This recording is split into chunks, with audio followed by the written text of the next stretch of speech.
ವಿಘ್ನರಾಜ ವಿಶುದ್ಧವಾಣಿ ವಿಶಿಷ್ಟ ವಿಷ್ಣು ವಿಶೇಷ ಶಂಕರ ವಾಯು ಜಲ ಗಗನ ಅನಲ ಅಣು ಓಂಕಾರ ಬ್ರಹ್ಮಾಂಡ ಆದಿ ಮಧ್ಯ ಅಂತದ ವ್ಯಾಪ್ತಕ್ಕೆ ಸಚ್ಚಿತ್ ಆನಂದ ಆತ್ಮಜ್ಞಾನಕ್ಕೆ ರೂಪು ನೂರರ ಶುದ್ಧ ಚೈತನ್ಯಕ್ಕೆ ನಮೋ ನಮಃ. ಸುವರ್ಣ ಭಾರತೀಯರೇ, ಚಿನ್ನದ ನಾಡಿನ ಕನ್ನಡಿಗರೇ, ಮಹಾಭಾರತದ ದರ್ಶನ, ವ್ಯಾಸಭಾರತ ದರ್ಶನ, ಮಹಾಭಾರತದ ಸರಣಿಯ ಕಥಾ ಸಂವಹನ ಇವುಗಳನ್ನೆಲ್ಲ ಮಾಡುವ ಉದ್ದೇಶದಿಂದ ನಾವು ಈ ಕಾರ್ಯಕ್ರಮವನ್ನು ಆರಂಭ ಮಾಡ್ತಾ ಇದ್ದೇವೆ. ಏನದು ಮಹಾಭಾರತ? ಪುರಾಕಿಲ ಸುರೈ ಸರ್ವೈ ಸಮೇತ್ಯ ತುಲಯಾಧೃತಂ. ಹಿಂದೆ ದೇವತೆಗಳೆಲ್ಲ ಕುರಿತು ಯೋಚನೆ ಮಾಡಿದರಂತೆ. ವೇದಗಳಿಷ್ಟಿದೆ, 10,552 ಋಚೆಗಳನ್ನು ಹೊಂದಿರತಕ್ಕಂತಹ ಋಗ್ವೇದ, 2,000ಕ್ಕೂ ಮಿಕ್ಕು ಯಜುರ್ವೇದ ಮಂತ್ರಗಳನ್ನು ಹೊಂದಿರತಕ್ಕಂತಹ ಯಜುರ್ವೇದ, 1,500 ಚಿಲ್ಲರೆ ಇರತಕ್ಕಂತಹ ಸಾಮವೇದ, 6,000 ಅಥರ್ವಗಳನ್ನು ಹೊಂದಿರತಕ್ಕಂತಹ ಅಥರ್ವಣ ವೇದ. ಈ 4 ವೇದಗಳನ್ನು ಏಕತಶ್ಚತುರೋ ವೇದಾನ್ ಒಂದು ತಕ್ಕಡಿಯನ್ನು ಮಾಡಿದರು. ಆ ತಕ್ಕಡಿಗೆ ಒಂದು ತಟ್ಟೆಯಲ್ಲಿ ಏಕತಶ್ಚತುರೋ ವೇದಾನ್ 4 ವೇದಗಳನ್ನು ಇಟ್ಟರಂತೆ. ಭಾರತಂಚ ಏತದ್ದಿ ಏಕತಃ. ಆ ಇನ್ನೊಂದು ತಟ್ಟೆಯಲ್ಲಿ ಶ್ರೀಮನ್ ಮಹಾಭಾರತ ಗ್ರಂಥವನ್ನು ಇಟ್ಟರಂತೆ. ಪುರಾಕಿಲ ಸುರೈ ಸರ್ವೈ ಸಮೇತ್ಯ ತುಲಯಾಧೃತಂ. ಈ ಎರಡರಲ್ಲಿ ಇತ್ತ ವೇದಗಳು, ಅತ್ತ ಒಂದು ಶ್ರೀಮನ್ ಮಹಾಭಾರತ. ಈ ಎರಡನ್ನು ತೂಗಿದರಂತೆ. ತೂಗಿದಾಗ ಯಾವುದಯ್ಯ ಮಹತ್ವಪೂರ್ಣವಾಗಿದೆ, ಯಾವುದಯ್ಯ ಭಾರದಲ್ಲಿ ಜಾಸ್ತಿಯಾಗಿದೆ ಅಂತ ನೋಡಿದರೆ, ಚತುರ್ಭ್ಯ ಸರಹಸ್ಯೇಭ್ಯೋ ವೇದೇಭ್ಯೋ ಹ್ಯಧಿಕಂ ಯದಾ.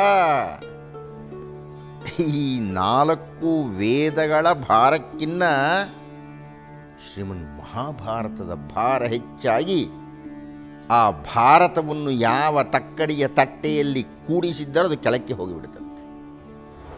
ಬರೀ ಭಾರ ಅಷ್ಟೇ ಅಲ್ರಿ, ಎಂಥ ಮಹತ್ವಪೂರ್ಣವಾಗಿರತಕ್ಕಂಥ ಕೃತಿನಪ್ಪ ಅದು. ಮಹತ್ವೇಚ ಗುರುತ್ವೇಚ ಧ್ರಿಯಮಾಣಂ ಅಂದರೆ ತೂಕ ಹಾಕಿದಾಗ ಯಥೋ ಅಧಿಕಂ ಅದು ಜಾಸ್ತಿ ಆಗಿಬಿಡ್ತು. ಆದ್ದರಿಂದ ಈ ಗ್ರಂಥಕ್ಕೆ ಮಹತ್ವಾತ್ ಭಾರವತ್ವಾಚ್ಚ ಮಹಾಭಾರತ ಉಚ್ಯತೆ. ಮಹಾಭಾರತ ಅಂತ ಇದಕ್ಕೆ ನಾಮಕರಣ ಯಾಕಪ್ಪ ಮಾಡಿದರು ಅಂದರೆ, ಮಹತ್ವಾತ್ ಮಹತ್ವ ಅನ್ನೋದ್ರೊಳಗಿರತಕ್ಕಂಥ ಮಹಾ, ಭಾರವತ್ವಾಚ್ ಭಾರ ಅನ್ನತಕ್ಕಂಥದ್ರೊಳಗೆ ಇರತಕ್ಕಂಥ ಭಾರ ಶಬ್ದ, ಮಹಾಭಾರ ಮಹಾಭಾರ ಎರಡೂ ಸೇರಿ ಮಹಾಭಾರತ ಮುಚ್ಯತೆ ಅಂತ ಆಗಿಬಿಡ್ತು. ಇದು ಸಂಪ್ರದಾಯಬದ್ಧವಾಗಿ ಮಹಾಭಾರತಕ್ಕೆ ಆ ಹೆಸರಿನ ನಿರೂಪಣೆಯನ್ನು ಮಾಡತಲೇ ಕೊಡ್ತಕ್ಕಂಥ ಒಂದು ಅರ್ಥ ಇದು. ಅದರ ಬಗ್ಗೆ ಒಂದು ಮಹತ್ವಪೂರ್ಣವಾಗಿರತಕ್ಕಂತಹ ಆಧುನಿಕರು ಗಮನಿಸಿರತಕ್ಕಂಥ ಒಂದು ಉದಾಹರಣೆಯುಂಟು. ಪ್ರಪಂಚದ ವಿಮರ್ಶಕರೆಲ್ಲ ಕುಳಿತು ಚಿಂತನೆಯನ್ನು ಮಾಡಿದಾಗ, ಬಹಳ ಹಿಂದಿನ ಮಾತು, ಯಾವುದಯ್ಯ ಪ್ರಪಂಚದ ಮಹಾನ್ ಕಾವ್ಯ, ಯಾವುದಯ್ಯ ಪ್ರಪಂಚದ ಪ್ರಾಚೀನ ಕಾವ್ಯ, ಯಾವುದಪ್ಪ ಪ್ರಪಂಚದ ವೀರಕಾವ್ಯ, ಯಾವುದಯ್ಯ ಪ್ರಪಂಚದ ಸಾಂಸ್ಕೃತಿಕ ದರ್ಶನವನ್ನು ಮಾಡತಕ್ಕಂಥ ಕಾವ್ಯ ಅಂತ ಚಿಂತನೆಯನ್ನು ಮಾಡಿದಾಗ ಅವರು ತೀರ್ಮಾನ ಮಾಡಿದರು. ಒಂದು ಕಾಲದಲ್ಲಿ ಹೋಮರ್ ಅಂತ ಒಬ್ಬ ಕವಿ ಇದ್ದಾನೆ ಗ್ರೀಸ್ನಲ್ಲಿ. ಸುಮಾರು 2,800 ವರ್ಷಗಳ ಹಿಂದೆ ಆಳಿ ಹೋದಂತಹ ಒಬ್ಬ ಅಂಧಕವಿ ಆತ. 2 ಮಹಾನ್ ಕಾವ್ಯಗಳನ್ನು ಬರೀತಾನೆ. ಈ ಹೊತ್ತಿಗೂ ಪ್ರಪಂಚದಲ್ಲಿ ಅತ್ಯಂತ ಪ್ರಸಿದ್ಧವಾಗಿರತಕ್ಕಂತಹ ಸುಂದರ ಸ್ತ್ರೀಯ ಹೆಸರು ಅಂತಂದರೆ ಹೆಲನ್ ಅಂತ. ಆ ಹೆಲನ್ ಅನ್ನತಕ್ಕಂತಹ ಗ್ರೀಸ್ ದೇಶದ ಮೃತ್ಯು ಸುಂದರಿ ಅಂತಾರೆ ಆಕೆ. ಅಂದರೆ ಆಕೆಗಾಗಿ 10 ವರ್ಷಗಳ ಯುದ್ಧಗಳು ನಡೆದು ಹೋಯಿತು ಅಂತ. ಆ ಗ್ರೀಸ್ ಸುಂದರಿ ಹೆಲನ್, ಅವಳನ್ನು ನೋಡೋದಕ್ಕಾಗಿ, ಅವಳನ್ನು ನೋಡಲಿಕ್ಕೆ ಅಂತಲ್ಲ, ಆಕೆಯ ಗಂಡನ ಭೇಟಿಗಾಗಿ ಟ್ರಾಯ್ ನಗರದಿಂದ ಪ್ಯಾರಿಸ್ ಅನ್ನುವವನು ಬಂದಿದ್ದ. ಆ ಪ್ಯಾರಿಸ್ ಈ ಹೆಲನನ್ನು ಎತ್ತಿಕೊಂಡು ಹೋಗಿಬಿಟ್ಟ ತನ್ನ ಟ್ರಾಯ್ ನಗರಕ್ಕೆ. ಇಲಿಯಡ್ ಮಹಾಕಾವ್ಯದ ತುಂಬ ವರ್ಣನೆ ಇರತಕ್ಕಂಥದ್ದು ಆ ಗ್ರೀಸ್ ದೇಶದ ರಾಜರುಗಳೆಲ್ಲ ತಮ್ಮ ದೇಶದ ಹೆಣ್ಣಿಗೆ ತಮ್ಮ ದೇಶದ ಹೆಣ್ಣನ್ನು ಹಾರಿಸಿಕೊಂಡು ಹೋಗಿಬಿಟ್ಟನಲ್ಲ, ಅವಳು ಒಪ್ಪಿಕೊಂಡೇ ಹೋಗಿದ್ದು, ಹಾರಿಸಿಕೊಂಡು ಹೋಗಿಬಿಟ್ಟನಲ್ಲ, ಅದು ತಮ್ಮ ದೇಶಕ್ಕೆ ಆದ ಅವಮಾನ ಅಂತ ಹೇಳಿ ಸೈನ್ಯಗಳನ್ನು ಕಟ್ಟಿಕೊಂಡು ಹೋಗಿ ಆಕೆಯನ್ನು ಮರಳಿ ತೆಗೆದುಕೊಂಡು ಬರತಕ್ಕಂಥ ವಸ್ತುವನ್ನು ಹೊಂದಿರತಕ್ಕಂಥದ್ದು ಇಲಿಯಡ್ ಕಾವ್ಯ. ಅದರಲ್ಲಿ ಬರತಕ್ಕಂಥ ಅಗಮೆಮ್ನಾನ್, ಬರತಕ್ಕಂಥ ಮಹಾನ್ ಹೆಕ್ಟರ್ ಇತ್ಯಾದಿ ವೀರ ಯೋಧರ ಪರಾಕ್ರಮಗಳ ದಾಖಲಾತಿಯಾಗಿರತಕ್ಕಂಥ ಮಹಾನ್ ವೀರಕಾವ್ಯ ಅದು. ಹಾಗೆ ಮತ್ತೊಂದು ಒಡಿಸ್ಸಿ ಅಂತ, ಒಡಿಸ್ಸಿಯಸ್ ಅನ್ನತಕ್ಕಂಥ ಒಬ್ಬ ಪ್ರಧಾನ ದಂಡನಾಯಕ ಯುದ್ಧಾನಂತರ ಅಂದರೆ 10 ವರ್ಷಗಳ ನಂತರ ತನ್ನ ತಾಯಿ ನಾಡಿಗೆ ವಾಪಸ್ಸು ಬರಬೇಕಾಗಿದ್ದರೆ ಎಂತೆಂತಹ ಸಾಹಸಗಳನ್ನು ಯಾವ ಯಾವ ರೋಮಾಂಚಕಾರಿ ಅನುಭವಗಳನ್ನು ಪಡೆದು ಬಂದ ಅಂತ ಹೇಳತಕ್ಕಂಥ ಮಹಾನ್ ಕಾವ್ಯ ಮತ್ತೊಂದು ಒಡಿಸ್ಸಿ ಅಂತ. ಪ್ರಪಂಚದ ವಿಮರ್ಶಕರು ನಿರ್ಣಯ ಮಾಡಿದ್ದರು ಒಂದು ಕಾಲದಲ್ಲಿ, ಪ್ರಪಂಚದ ಮಹಾನ್ ಕಾವ್ಯ ಯಾವುದಪ್ಪ, ಯಾವುದು ಅಂದರೆ ಇದೇ ಕಣ್ರಿ, ಇಲಿಯಡ್ ಹಾಗೂ ಒಡಿಸ್ಸಿ.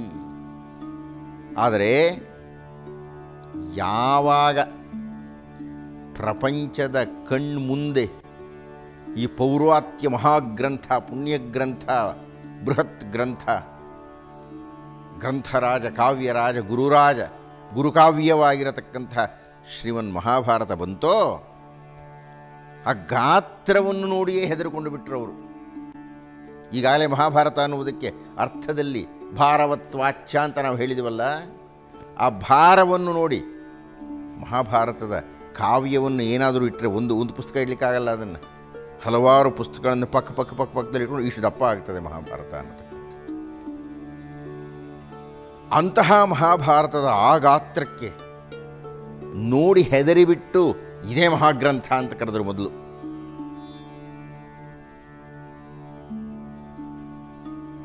ಅಷ್ಟೇ ಅಲ್ಲ, ಆ ಗ್ರಂಥದ ಒಳಹೊಕ್ಕು ನೋಡಿದರು.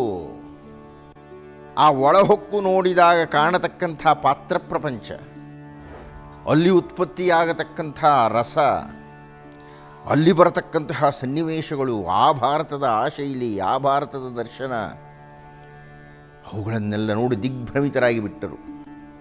ಅಲ್ಲಿ ಬರತಕ್ಕಂಥ ಪಾತ್ರಗಳ ಸಂಖ್ಯೆ, ಆ ಕೊನೆಯಲ್ಲಿ ನಮ್ಮಲ್ಲಿ ಆನಂದವರ್ಧನ ಅಂತ ಒಬ್ಬ ಮಹಾನ್ ಅಲಂಕಾರ ಶಾಸ್ತ್ರಜ್ಞ ಆಮೇಲೆ ಬಂದು ಹೇಳ್ತಾನಾತ, ಧ್ವನಿ ಸಿದ್ಧಾಂತವನ್ನು ರೂಪಣೆ ಮಾಡ್ತಾ ಪ್ರಬಂಧ ಧ್ವನಿ ಅನ್ನತಕ್ಕಂಥದ್ದು ಏನಾದರೂ ಇದ್ದರೆ ಅದು ಶ್ರೀಮನ್ ಮಹಾಭಾರತದಲ್ಲಿ ಉಂಟು ಅಂತ. ಅಂತಹ ಶ್ರೀಮನ್ ಮಹಾಭಾರತವನ್ನು ನೋಡಿ ಪ್ರಪಂಚದ ಬುದ್ಧಿವಂತರು, ಪ್ರಪಂಚದ ವಿಮರ್ಶಕರು ನಿರ್ಣಯ ಮಾಡಿದರು, ಇಡೀ ಪ್ರಪಂಚದ ಮೂರ್ಧನ್ಯ ಕೃತಿ, ಸಾಂಸ್ಕೃತಿಕ ಕೃತಿ, ಅತ್ಯಂತ ಪ್ರಾಚೀನ ಕೃತಿ.